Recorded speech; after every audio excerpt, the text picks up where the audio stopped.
அளவிலான சமுதாய வளைகாப்பு விழா இனிதே தொடங்குகிறது. நிகழ்ச்சியின் தொடக்கமாக குத்துவிளக்கு ஏற்றுதல்.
மாண்புமிகு தமிழ்நாடு முதலமைச்சர் அவர்களின் சிறப்பான ஆட்சியில் 4 ஆண்டு கால திராவிட மாடல் ஆட்சியில் பெண்கள் முன்னேற்றத்துக்காக பல்வேறு திட்டங்களை தந்த மாண்புமிகு முதலமைச்சர் அவர்களின் சிறப்பான ஆட்சியில் சமூக நலன் மற்றும் மகளிர் உரிமை துறையின் சார்பாக கர்ப்பிணி பெண்களுக்கு வளைகாப்பு நிகழ்ச்சி ஓசூரில் ஏற்பாடு செய்யப்பட்டுள்ளது. இந்த நிகழ்ச்சியை சிறப்பாக ஏற்பாடு செய்திருக்கக்கூடிய இந்த துறையினுடைய அனைத்து அலுவலர்களை, என்னுடைய வருகை தந்திருக்கக்கூடிய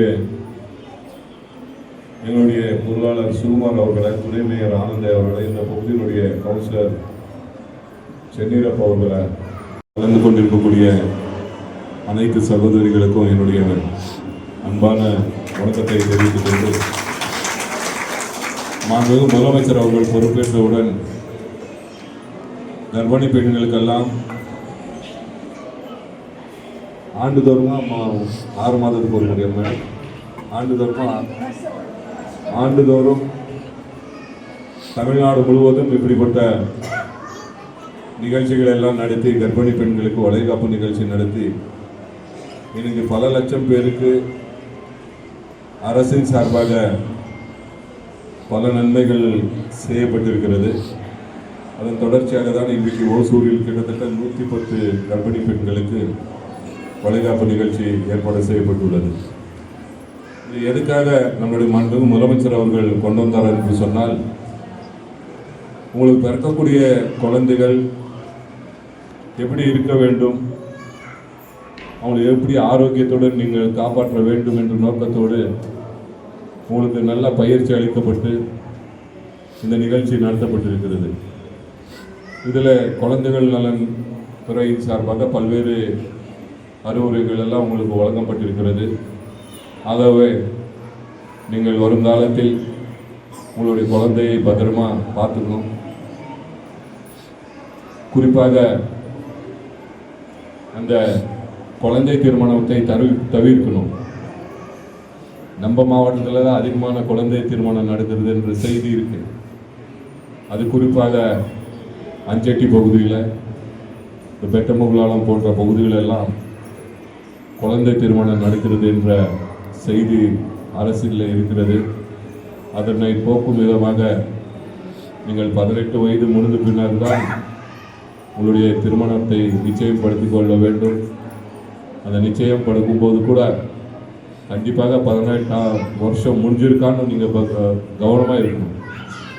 அப்படி முடிஞ்ச பிறகுதான் நீங்கள் கிட்டத்தட்ட ஒரு 20 ஆண்டுகளுக்கு மேலே உங்களுடைய கல்யாண நாள் நடந்தால்தான் உங்களுக்கு பிறக்கக்கூடிய அந்த குழந்தை ஆரோக்கியகரமாக இருக்கும்.